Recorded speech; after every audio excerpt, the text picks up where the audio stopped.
혹시 지금 쿠팡 광고를 돌리고 있지만 로아스나 1회선을 정확한 기준 없이 감으로 설정하고 계시지 않으신가요? 제가 여러 카테고리의 수많은 상품을 매출 최적화, 수동 광고 전부 다 해보고 쿠팡에만 광고비 5억을 사용하면서 알게 된 노하우를 모두 정리했습니다. 저는 이 방법을 적용해서 약 3개월 만에 월 1억을 빠르게 달성하였고, 쿠팡 광고 부서에서도 가장 상위 판매자 등급인 프리미어 파트너로 선정되었고, 쿠팡에서 단 20명씩만 케어해주는 로켓크로스 탑셀러로 선정되었는데요. 그리고 저희 수강생분들도 가장 고민했던 부분이 광고 부분이었는데, 이 부분을 확실하게 해결해주니 순수익이 3%에서 10% 이상으로 증가하였고 1000만 원이었던 매출이 1억 이상으로 폭발적으로 성장하였는데요. 오늘 영상에서는 쿠팡 광고에 대해서 초보자분들도 쉽게 알 수 있도록 차근차근 설명드리겠습니다. 쿠팡에서 처음 광고를 등록할 때 이렇게 목표 광고 수익률을 설정하게 되어 있는데요. 목표 광고 수익률은 상품의 카테고리마다 설정값들이 조금 다를 수 있습니다. 이 부분을 자세히 알기 위해서 우선 쿠팡 광고에 대해서 잠깐 설명드리면, 쿠팡 광고는 고객들에게 나의 상품이 노출이 되게 하는 것인데, 이렇게 광고로 노출되는 지면이 크게 검색 영역과 비검색 영역 두 가지로 나눌 수 있는데요. 검색 영역은 그림과 같이 고객이 해당 상품을 검색했을 때 나오는 검색 결과 페이지에 노출되는 것이고, 비검색 영역은 해당 상품을 검색하지 않고 다른 상품을 클릭해서 들어갔을 때 그림과 같이 추천 상품이나 배너의 형태로 고객한테 노출되는 것을 말하는데요. 그러면 여기서 내 상품은 검색 영역에서 판매될 상품인지 비검색 영역에서 판매될 상품인지를 먼저 생각해 보면 되는데요. 이 부분은 이해하기 쉽도록 예시를 들어서 설명해 보겠습니다. 예를 들어 가위, C타입 케이블, 샤워기 거치대 같이 고객이 검색을 해서 구매할 것 같은 상품은 검색 영역에서 구매가 발생하는 상품이고, 여성 핸드백, 여성 액세서리, 원피스 같이 디자인이 중요한 상품들은 검색을 하지 않고 비검색 영역에서 구매가 발생할 수 있는 상품들입니다. 만약 내가 판매할 상품이 검색 영역에서 판매될 상품이라면 목표 광고 수익률을 350에서 400% 정도로 설정해서 검색 영역에 판매될 수 있도록 하고, 반대로 비검색 영역에서 판매될 상품이라면 목표 광고 수익률을 500에서 600% 정도로 높게 설정해서 비검색 영역에서 판매될 수 있도록 해주시면 됩니다. 하지만 이렇게 설정을 했더라도 실제로 판매를 진행해보면 내가 생각했던 거와는 다르게 나올 수 있는데요. 그래서 판매를 진행하고 나서는 반드시 광고 보고서를 보고 내 상품에 맞춰서 광고를 개선해 나가야 하는데요.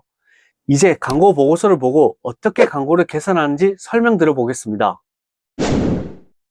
좌측 광고센터에 들어가셔서 좌측 광고 보고서를 클릭하시고 상단의 광고 보고서에서 매출 성장 광고 보고서를 클릭하시면 세 가지를 선택해야 하는데요. 보고서 기간은 최대 한 달까지 선택할 수 있어서 한 달을 선택하시고, 기간은 일별로 봐야 하기 때문에 일별 체크해 주시고, 캠페인은 나중에 선택할 수 있기 때문에 일단 모든 캠페인 선택해 주시고, 보고서 구조는 제일 밑에 키워드까지 나오는 것을 클릭하시고 클릭이 발생한 키워드만 포함하도록 체크해 주시고 보고서 만들기를 클릭하시면 됩니다. 여기서 이 부분을 체크하는 이유는 쿠팡은 클릭이 발생한 키워드만 광고비가 가금되기 때문입니다. 조금 기다리시면 우측에 보고서가 만들어지고 가장 우측에 다운로드를 클릭해서 파일을 열어주시면 되는데요. 간혹 여기서 이렇게 다운로드 버튼이 안 보이시는 분들이 있는데, 여기 화살표 버튼을 누르셔서 가려진 다운로드 버튼이 보이도록 해주시고 다운받아 주시면 됩니다. 파일을 열면 이렇게 여러 데이터 값들이 보이실 텐데요. 여기서 간혹 숫자 옆에 초록색 삼각형이 나오는 경우가 있는데요. 이럴 경우에는 삼각형 표시가 뜬 데이터 값들을 모두 드래그한 후에 앞에 마침표 표시를 클릭하시고 숫자로 변환을 클릭하시면 해결됩니다. 여기서부터는 순서대로 따라 하시면 되니 걱정 안 하셔도 괜찮습니다.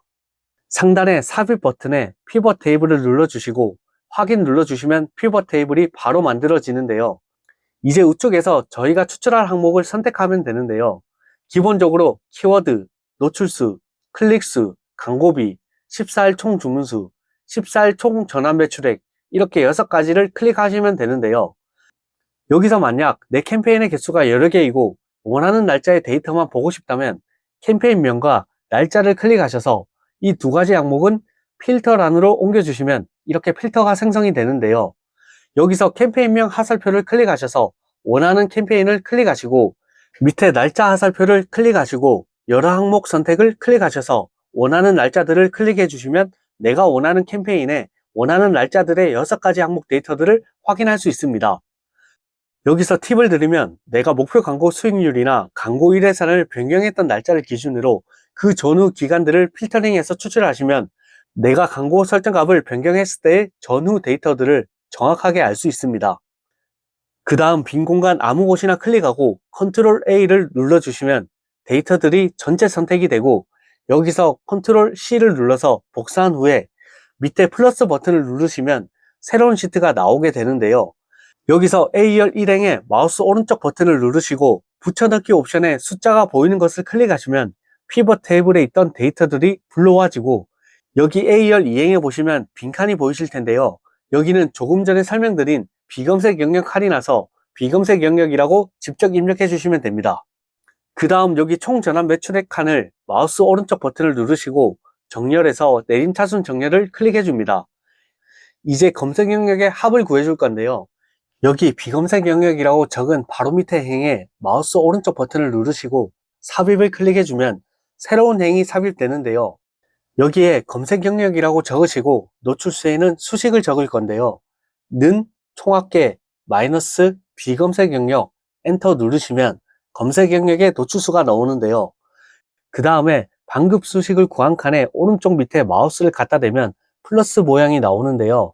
그것을 클릭한 상태로 우측으로 드래그 해주시면 FL까지 자동으로 계산이 적용되어서 검색 영역에 대한 정보를 한눈에 볼 수 있습니다. 그리고 여기 지열 제일 위에다가 CPC, 클릭당 광고비, 그 옆에 로아스, 광고 수익률, 그 옆에 CVR, 전환율, 그 옆에 광고비 비율, 그 옆에 매출 비율 이렇게 입력하시고 A열에서 K열까지 드래그 하시고 K열과 L열 사이에 마우스를 가져다 놓으면 화살표 모양으로 변경되는데요. 이때 더블 클릭하시면 모든 글자를 겹치지 않고 보실 수 있습니다. 이제 데이터들을 구해줄 건데요. CPC 밑에 칸에 광고비 나누기 클릭수, 로아스 밑에는 총 전환 매출액 나누기 광고비, 전환율 밑에는 총 주문수 나누기 클릭수 해주시고 광고비 비율은 비검색 영역 칸인 제2열 3행 칸에는 광고비 D열에서 비검색 나누기 총합계 해주시고 검색 영역 칸인 제2열 4행 칸에는 D열에서 검색 영역 나누기 총합계 해주시고 매출 비율은 비검색 영역 칸인 K열 3행은 총 전환 매출액 F열에서 비검색 영역 나누기 총합계 해주시고 검색 영역 칸인 K열 4행은 검색 영역 나누기 총합계 해주시면 됩니다. 방금 구한 CPC부터 CVR 전환율까지 3개열을 드래그한 후에 여기 모서리에 마우스를 가져다 놓으면 마우스 포인트가 바뀌는데 이때 더블 클릭하시면 밑에 행까지 모두 자동 적용됩니다. 그 다음 컨트롤 버튼을 누른 상태에서 D열, F열, G열을 선택한 후에 마우스 오른쪽 버튼을 클릭하시고 셀 서식을 누르시고 사용자 지정으로 가셔서 여기 샵, 샵, 제로를 누르신 후 뒤에 원을 입력해 주시고 확인 눌러주시면 깔끔하게 원화로 표기되는 것을 볼 수 있습니다. 그리고 여기 H열부터 K열까지는 백분율로 봐야 하기 때문에 드래그한 후에 위에 퍼센트 모양을 클릭해 주시면 백분율로 자동으로 변경됩니다. 이제 광고 보고서를 보고 내 광고를 어떻게 개선해 줄지 결정해 줄 건데요. 먼저 제외 키워드부터 설명드리면 제외 키워드는 클릭이 발생해서 광고비가 소진되었는데 구매가 발생되지 않는 키워드들을 제거해 줘야 하는데요. 우선 중요한 부분인 1에서 4행까지는 따로 색상을 표시해서 잘 구분되도록 해주시고 그 다음 실제로 구매 전환이 일어난 키워드들만 드래그해서 색상으로 구분해 주시고 광고비 칸에 마우스 오른쪽 버튼을 클릭한 후 정렬에 내림차순을 하시면 이렇게 색상이 없는 것들은 광고비는 지출되었는데 구매 전환이 발생하지 않은 키워드들을 한 번에 보실 수 있습니다.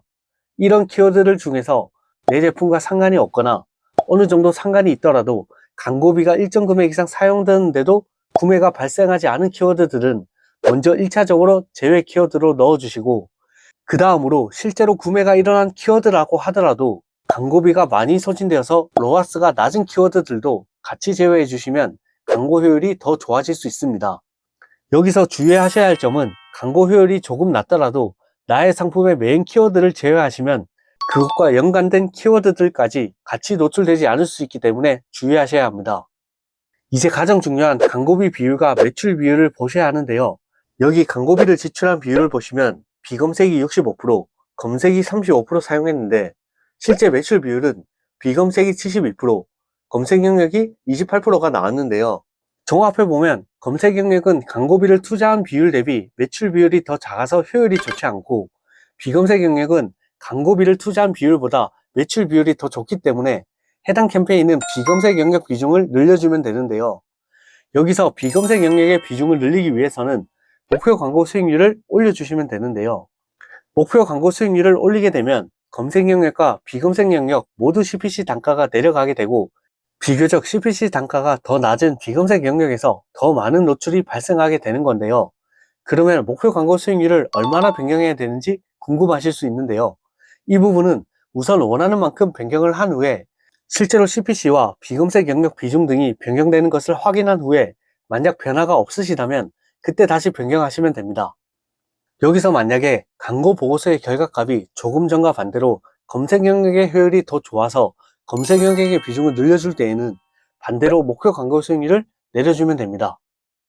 방금 설명드린 방법 이외에도 검색 영역과 비검색 영역에서의 효율을 올려주기 위해서는 수동 광고도 활용할 수 있는데요. 이번에는 방금 추출한 광고 보고서의 데이터를 바탕으로 수동 광고에 대해서 설명드려 보겠습니다. 수동 광고는 광고를 등록할 때 광고 운영 방식을 직접 입력으로 선택해서 우리가 원하는 키워드와 입찰가를 직접 선택하는 방식인데요. 아래에 보시면 스마트 타겟팅이 나오는데요. 수동 광고는 실질적으로 여기서부터가 가장 중요한 부분입니다. 스마트 타겟팅이란 자동 광고와 마찬가지로 쿠팡 AI가 자동으로 나의 제품을 고객들에게 노출시켜 주는 것인데, 자동 광고와 가장 큰 차이점은 여기 입찰가를 통해서 한 번 클릭했을 때 나가는 광고 비용의 상한선을 정할 수 있다는 것인데요. 예를 들어 남성 백팩 제품을 자동 광고로 진행하면 해당 사진과 같이 생각지도 못한 비싼 키워드로 입찰이 되어서 불필요한 광고비가 나가기도 하는데요. 만약 스마트 타겟팅을 200원으로 설정하였다면 키워드 입찰가의 상한선이 200원이기 때문에 방금 전과 같이 비싼 입찰가로 인해 광고비가 지출되는 것을 막을 수 있습니다. 그래서 초반에는 200원 정도로 낮게 세팅해서 낮은 입찰가에 좋은 키워드가 나올 수 있도록 해주는 것이 좋습니다. 그리고 그 밑에 보시면 키워드 추가라는 항목이 있는데, 이 부분은 내가 원하는 키워드와 그 키워드의 입찰가를 입력하는 것인데요. 만약 조금 전 광고 보고서에서 검색 영역의 효율이 좋았다면 주문이 발생한 키워드들 중에서 광고 수익률이 좋은 키워드들을 입력하시고, 입찰가에는 해당 키워드들의 광고 보고서 CPC 금액보다 조금 더 낮은 금액부터 시작하는 것을 추천드립니다. 왜냐하면 광고는 입찰가가 높은 순서대로 먼저 노출되기 때문에 입찰가를 낮게 설정해 두면 오전까지는 노출이 안 되어서 광고비 소진이 잘 안 되다가 쿠팡의 골든타임인 오후가 되었을 때 광고가 노출되어서 광고 수익률을 높일 수도 있기 때문입니다. 여기서 아셔야 하실 것은 스마트 타겟팅과 키워드 직접 입력 둘 중에 한 개는 무조건 진행되어야 수동 광고를 진행할 수 있습니다. 예를 들어 스마트 타겟팅을 오프한다면 키워드 직접 입력해서 키워드 한 개라도 입찰가를 지정하셔야 하고, 스마트 타겟팅을 온 한다면 키워드 직접 입력은 생략하셔도 괜찮습니다. 그 밑에 비검색 영역 입찰가 항목은 말 그대로 비검색 영역에 입찰하는 금액을 정하는 것인데 필수로 입력해야 하는 항목이므로, 만약 비검색 영역의 효율이 좋지 않았다면 최소 금액인 100원으로 설정해 주시면 되고, 만약 반대로 비검색 영역에서 효율이 좋았다면 비검색 영역의 입찰가 금액을 100원보다 조금 더 높게 설정해 주시면 됩니다. 여기서 비검색 영역 입찰가도 처음부터 높은 금액을 설정하기보다는 150원에서 200원 사이로 낮은 금액부터 천천히 증액하신 것을 추천드립니다. 수동 광고는 목표 광고 수익률에 따라 광고비가 소진되는 자동 광고와 달리 입찰가 방식이므로 입찰가가 상대 판매자들보다 높으면 광고비가 하루에도 다 소진될 수 있기 때문에 반드시 매일매일 광고 효율을 체크해 주셔야 합니다. 여기서 내 상품이 검색 영역과 비검색 영역 중 어느 영역에서 효율이 좋은지에 따라 두 가지 상황이 존재할 수 있는데요. 만약 검색 영역의 효율이 좋았다면 키워드 추가 항목을 이용해서 입찰가를 설정해 주었을 텐데요. 여기서 추가한 키워드들이 광고 수익률이 좋았다면 입찰가를 조금씩 상향 조정하면 되고, 광고 수익률이 좋지 않았다면 설정한 입찰가보다 낮은 금액으로 하향 조정해서 광고 수익률이 개선되는지 확인해 주시면 됩니다. 만약 반대로 내 상품이 비검색 영역의 효율이 좋았다면 비검색 영역의 입찰가를 100원보다 높게 설정해 놓았을 텐데, 여기서도 방금 전과 마찬가지로 광고 수익률을 보면서 입찰가를 상향 및 하향 조정해 주시면 되는데요. 여기서 주의하셔야 할 부분이, 만약 내가 비검색 영역 입찰가를 100원보다 높게 설정해 놓았는데도 실제로 데이터를 확인해 보았을 때 비검색 영역에서 노출이 많이 되지 않았을 때에도 입찰가를 상향 조정해서 비검색 영역 비중을 늘려주셔야 합니다. 아마 오늘 이 영상을 보신 분들도 볼 때는 이해가 되지만 실제로 자신의 상품에 접목시키려다 보면 조금 어려울 수 있는데요. 그래서 저는 단순 강의 형식으로는 실제로 각자의 상품에 저의 노하우를 적용시키는 것은 한계가 있다고 생각합니다. 그래서 저는 정말 소수의 인원만 선별하여 대표님들의 사항에 맞춰서 저의 모든 노하우를 전수해 드릴 생각입니다. 현재 소수정예로 운영하다 보니 많은 수강생을 받지 못하지만, 혼자서 하시다가 도저히 하기 어려우신 분들이나 현재 정체되어서 무언가 돌파구가 필요하신 분들은 아래 고정 댓글로 연락 주시면 제가 끝까지 함께해서 중요한 변화를 반드시 만들어 드리겠습니다. 감사합니다.